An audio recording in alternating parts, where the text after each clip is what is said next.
Bonjour, je vous présente un vol extraordinaire, un vol qu'on a dans le sens qui n'est pas ordinaire, qu'on fait très peu souvent parce qu'il faut réunir des conditions météo exceptionnelles, pas de vent, des plafonds élevés, qui est le tour du massif du Mont Blanc, le tour complet du massif du Mont Blanc. Alors le massif du Mont Blanc, on le voit bien sur cette photo aérienne, ce sont que des sommets enneigés, les plus hauts sommets des Alpes.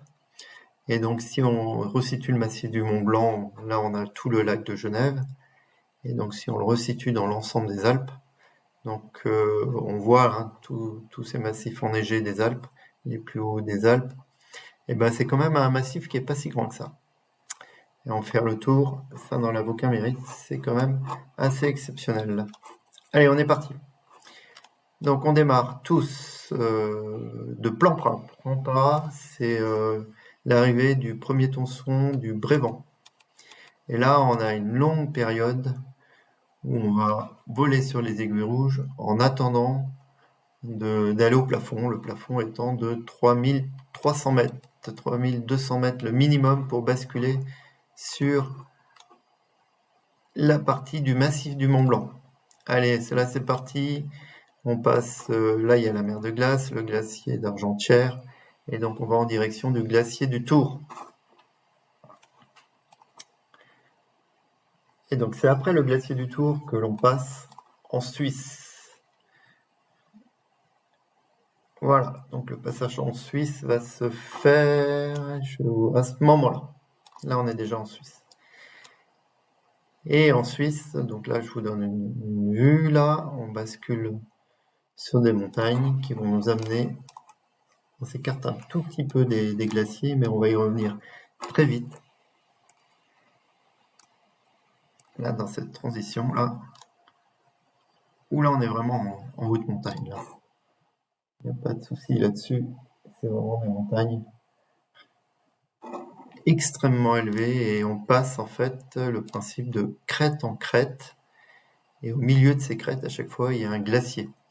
Donc il y a certaines crêtes où on trouve des thermiques, comme celle-ci par exemple, mais d'autres crêtes où on trouve rien, et dans ces cas-là, on est obligé de continuer notre vol en croisant les doigts pour que la prochaine crête, on trouve quelque chose. Voilà, donc progressivement, là on a 3200 mètres, c'est un peu l'altitude minimum pour faire le tour du Mont Blanc. Je vous présente une autre vue, là c'est un petit peu la vue qu'on a en vol avec tous ces glaciers qui descendent et qu'on survole. 3300 mètres, les plafonds montent un peu, là on est quand même obligé de faire un petit peu le tour, on trouve rien du tout, on tourne à 2800 mètres, et là on va avoir la chance, il y a des premiers très gros thermiques côté italien, là on monte à 3600 mètres sur ce thermique là, on monte un tout petit peu plus haut, et là on va attaquer des faces, comme on s'est dit entre nous, des montagnes qui font peur. Ce sont de grandes falaises avec de la glace, ou quand c'est trop vertical, brut, donc là 4100 mètres, on dépasse les 4000 mètres, c'est quand même assez exceptionnel. On est tout petit face à ces falaises immenses, donc là l'écran de Joras, une falaise assez célèbre, avec, on voit bien, derrière, il y a, je vais faire une pause là, hop, derrière on voit bien, on a la mer de glace là, voilà, on la voit là, donc on peut basculer, quand on est côté italien, à plus de 4000 mètres, on peut basculer et se laisser glisser sur la vallée de Chamonix. Mais c'était le but de personne, tout le monde, dans notre petit groupe de 5-6 personnes, est bien resté sur les falaises italiennes, parce que la suite est quand même passionnante. C'est tout simplement le géant des Alpes, le Mont Blanc. Donc on y arrive là. Donc il est là.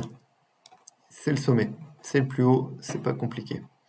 Et donc on est sur la face italienne du Mont Blanc, et là on va y rester un moment, juste parce qu'on veut faire durer ce moment qui est magique quand même, c'est pas tous les jours qu'on se retrouve à 4000 mètres au pied du Mont Blanc.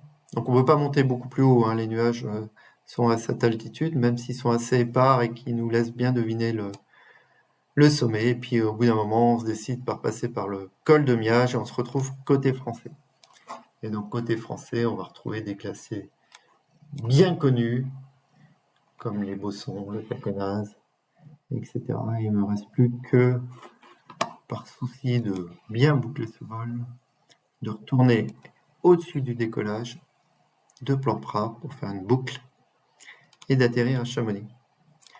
Voilà, je vous ai présenté ce vol que j'ai eu la chance, c'est une chance parce qu'il faut réunir des circonstances pas faciles à réunir. Il faut réunir un groupe solide, il faut réunir une météo sans vent, il faut réunir des ascendances qui nous permettent de passer les 3200 mètres. Et voilà, tous ces éléments étaient réunis pour faire ce vol exceptionnel et magnifique qui m'a procuré beaucoup de joie. À bientôt, au revoir.